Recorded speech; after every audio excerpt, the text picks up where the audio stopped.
Well, Champions League football returns next week, and here's a look at the matches that we've got coming up in the round of 16. 13-time European giants Real Madrid on the road to face PSG. Sporting will host Manchester City. Bayern Munich, as you can see, on the road in Austria to face Salzburg. And Liverpool will head to the San Siro to take on the Italian champions Inter Milan. And welcome along to our football coverage here on CBS Sports HQ. It is so good to have you with us. I'm Poppy Miller here with Ian Joy, Jimmy Conrad and Lucho Garcia. It feels so good to be back and talking about Champions League football. And Ian, we've got some tasty ties coming up, haven't we? Yeah, some terrific ties to look forward to. Obviously some big individual matchups as well to really look forward to. But this is the Champions League. It's the business end of this competition, the biggest and best club competition there is in the world. So let's get it going. I'm excited. Yeah, me too. I tell you who else is excited as well, and that's Lucho Garcia. He won the Champions League, and this year, Lucho, City are the favourites on paper, but it always feels like it's who can arrive with the deepest squad and in the best form from here on out.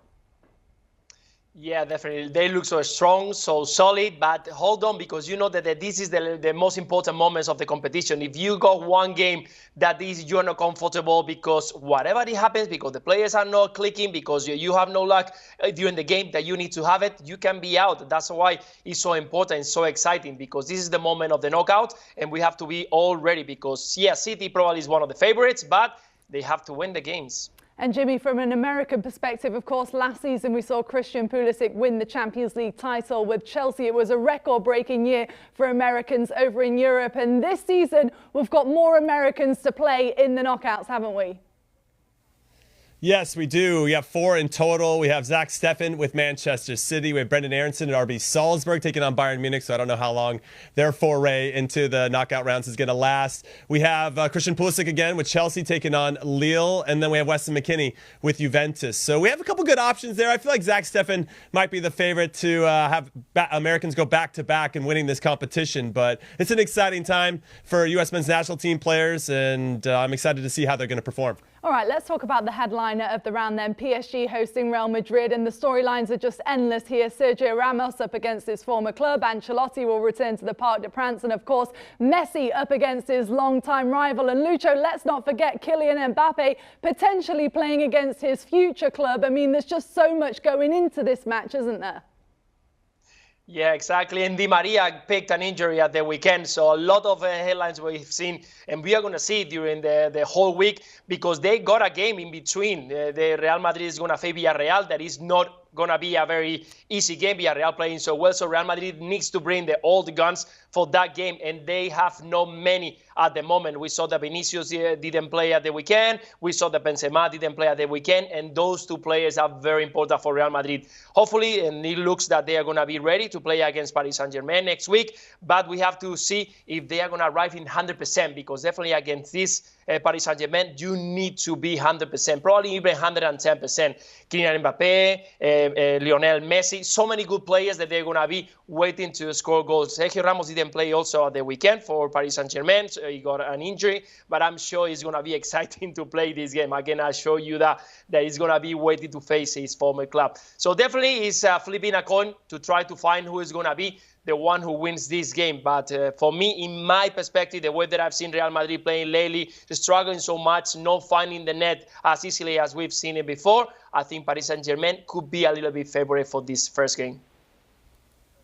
Yeah, I'm going to lean here with Lucho. I think that PSG are also the slight favorites in this, mainly because they're coming off one of their best performances of this whole season this past weekend against Lille away from home. The first time they've scored 5 goals under Mauricio Pochettino, and they did it in fine form.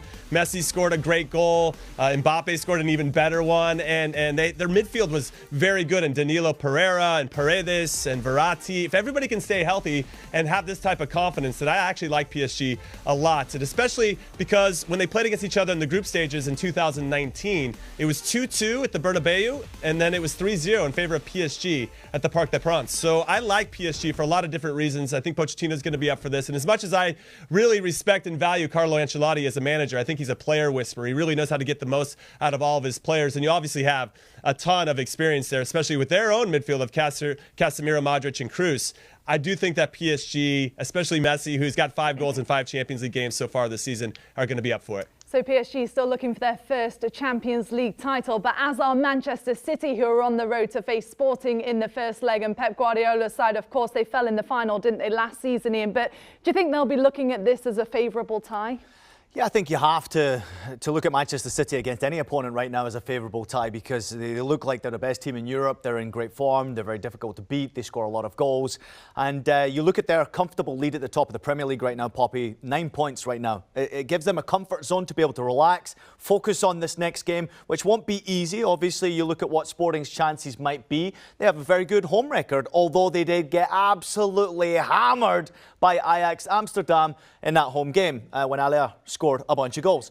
But I think that Manchester City right now, if you look how good they are and the goal scorers that they have, it's sort of spread around the team. They don't have a goal scorer who's in double digits in the Premier League right now. The highest goal scorer's got 7 goals. Across all competitions, Mahrez has 15 goals, which is a great return.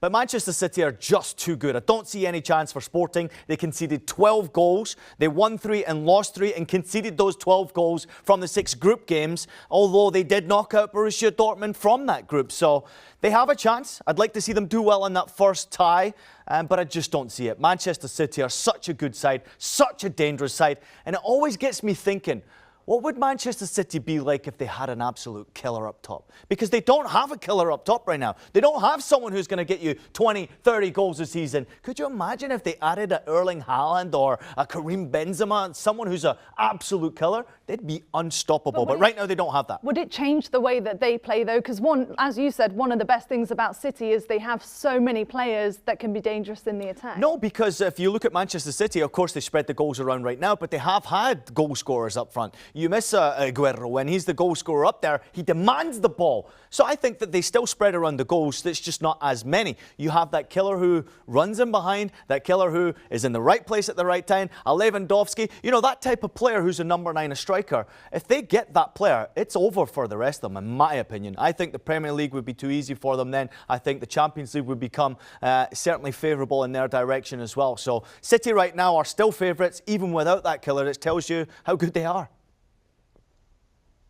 Yeah, I'm just going to jump in and talk very quickly about Sporting, even though I agree with you, Ian, that they don't have much of a chance, because when they played against Ajax, who play very similarly to Manchester City, they gave up 9 goals over those 2 games. And I just feel like that doesn't lend itself to a lot of success for this particular Sporting team. And because, as you mentioned, there's so many attacking threats for Man City, it's just hard. Who do you cover? Who do you focus on? Well, Bernardo Silva's been excellent this season. You got Kevin De Bruyne coming back and rounding into good form. You got Jack Grealish, who's, I think, going to score at some point along the way, you know, and start to prove that he was worth the transfer fee. They have so many different options that can hurt you. And even though they don't have a number 9, I do actually agree with Poppy. I wonder what the balance of the team would look like if they did have a proper number 9. Maybe it'd be even better, to your point, Ian. But the Sporting team, though I love their top player, Pote, who I think is excellent, 4 goals in 6 Champions League games so far this season, 23-year-old Portuguese international. I just think Man City is going to have too much class for them. And let's be honest, they got to the Champions League final last year, and now they're going to want to take that one step further and lift the trophy. So I think they're going to, maybe over 1 leg, Sporting maybe has a chance, but over 2 legs, no way. Hey, Jimmy, I'm always trying to look for a way that maybe we could see a surprise in this tie. And the fact that Sporting have got Porto in a must-win game to even make it a title race in Portugal before they then face Manchester City, and City have 2 games between now and then, you know, maybe you could say tired legs, but City have got like 400 players to choose from. So, yeah, I mean, you've got 2 or 3 best 11s for Manchester City. I just don't see any chance for Sporting. One thing that is always a big headline, though, with Pep Guardiola, of course, in these knockout stages is him over tinkering with this lineup. Do you think that will come into play playing against a Sporting side that he think, I can make a lot of changes? What do you think, Lucho? I think they always surprise us with something. I can expect now, and I'm looking forward, because after I've seen Barcelona at the weekend with Xavi using that fullback into the middle and bringing Dani Alves, and that's coming from Guardiola. We've seen it so many times with Walker and sometimes with Cancelo. So I'm thinking that always going to bring something. And Ruben Amorim has done an amazing job in the spot, and he knows exactly he needs to bring something different. So, yeah, it's going to be a good battle in the field, trying to be who is going to be the master of tactics. All right, let's see how that one unfolds. But let's keep moving then and talk about the knockout debutant Salzburg. They're up against the European powerhouse Bayern Munich. Let's not forget they were flawless through the group stage. I mean, this is a tough test, isn't it, Ian, for any team going up against Bayern Munich. But how do you rate Salzburg's chances in this one? Slim to none. Yeah, I mean, listen, Salzburg have a comfortable lead at the top of their domestic table. I think they're leading by 14 points right now. They do have a ton of injuries and illness to deal with. Their leading goal scorer, Adeyemi, has tonsillitis right now. Is he going to be ready to rock and roll? Obviously, Koita's been out for a while now with a knee injury. But they have that comfortable lead where they can focus on the Champions League and give absolutely everything to play against Bayern Munich. This is two very young coaches going head-to-head. You've got a young Jasley against a young Nagelsmann, two, in my opinion, of the most exciting young head coaches in the European game right now, and two of the best that are in the European game right now. But Bayern Munich, nice win at the weekend against Leipzig. Lewandowski, believe it or not, has already scored 35 goals across all competitions this season, and 9 of them in the Champions League. Lewandowski is unstoppable as far as I'm concerned. Bayern, 6 wins from 6. They also scored 22 goals. I just don't see any way. I always try to find a way, but not against FC Bayern. I think they're going to win this game easily. Definitely, yeah. We were talking just not long ago between Sporting and Manchester City, and we could cut one of the comments and bring it to this one because it's kind of exactly the same. The Bayern is just too good. They got so many good players, so many talented players in every single line. And I'm gonna mention something I think is very important to mention in this kind of occasion.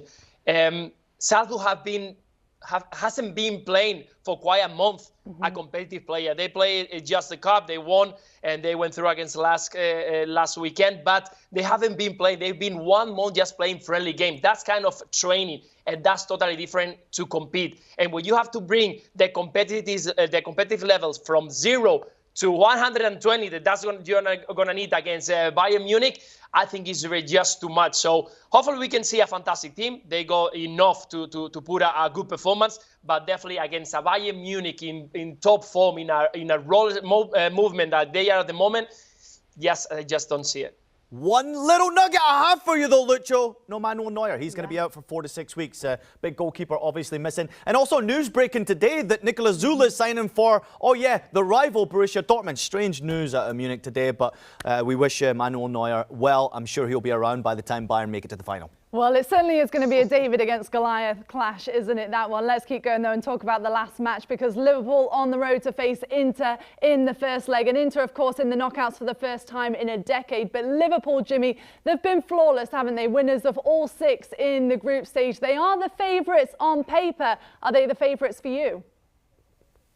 Wow, this is a great matchup and one of my favorite, Poppy, in the knockout rounds. When I look at Liverpool, obviously coming off a big win in the FA Cup, Harvey Elliott coming back after breaking his ankle, the 18-year-old, and after 5 months away, scored a great goal. Luis Diaz came in and had an assist to Minamino. I just feel like Liverpool have demonstrated they got a little bit of depth. So if Sadio Mane's out there winning Africa Cup of Nations with Senegal and taking on Mo Salah in the final with Egypt, they can still go out there and win games. And I think that's a really positive sign for Jurgen Klopp and his team. He can ease those players back into these types of competitions. So I like Liverpool a lot. That said, Inter Milan are very, very good. Obviously, they're the reigning Serie A champions. They're still on top of the table despite losing to Milan kind of heartbreakingly after giving up 2 late goals to Olivier Giroud this past weekend.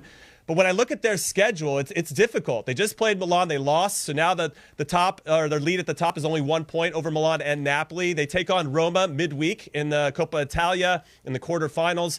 And then they play against Napoli away from home before they face Liverpool at the San Siro. So that's a really, really difficult schedule. I'm kind of curious to see how their manager Simone Inzaghi handles it in terms of balancing his team and rotating the squad, and or if he's just going to continue to roll out all the same players for 10 consecutive days for 3 big games. It's going to be really interesting, but I do like Liverpool, and they've already proven that they can have success away from home as they did against AC Milan in the group stages. So I'm sure Lucho wants to hear this, but I like Liverpool to slightly edge Inter in this round.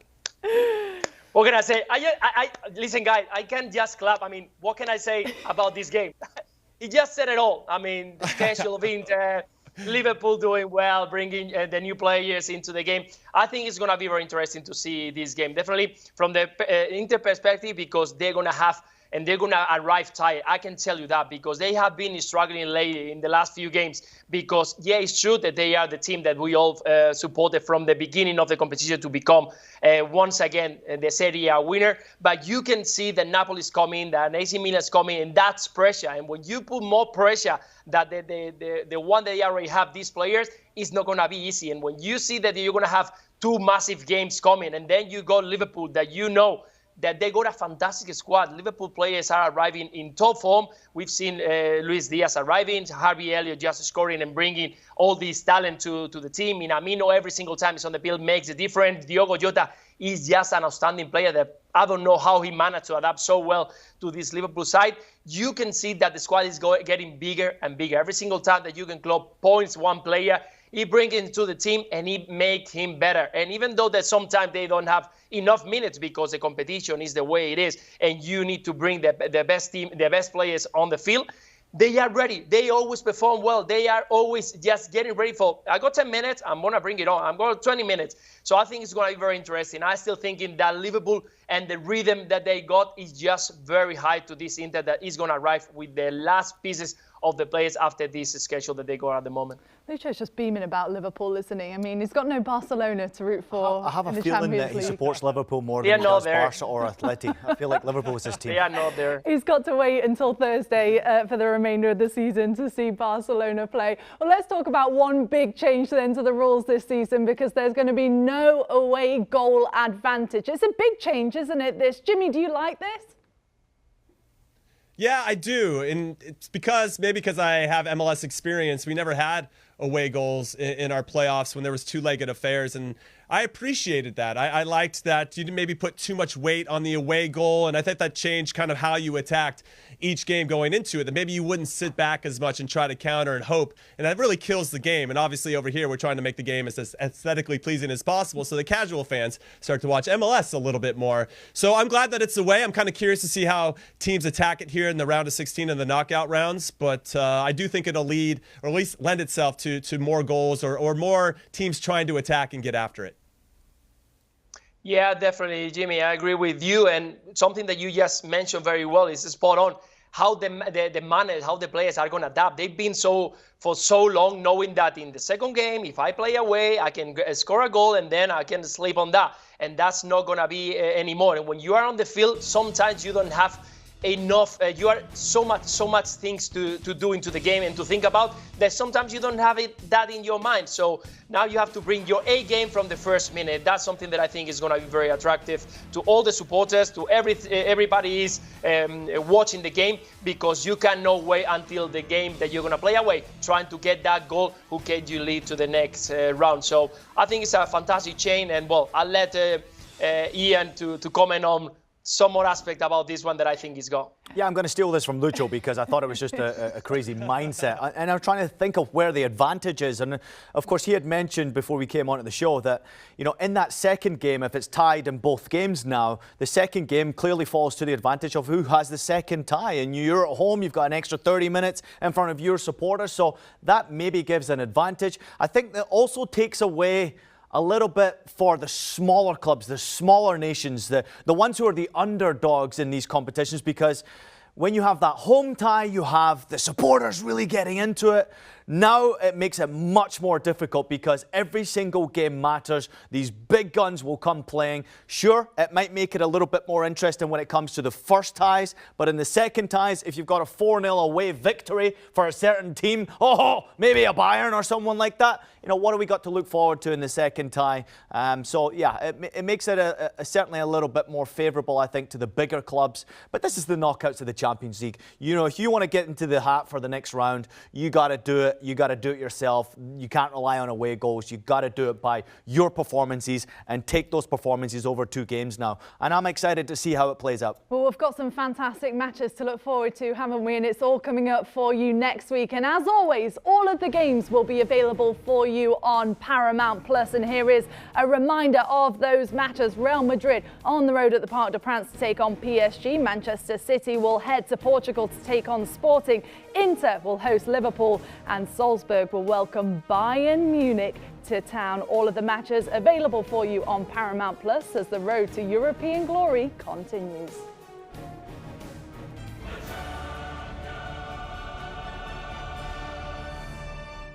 Do you want a sports network that delivers everything that matters about the game? The highlights, the picks, the instant analysis, no yelling, no fake debates, no politics.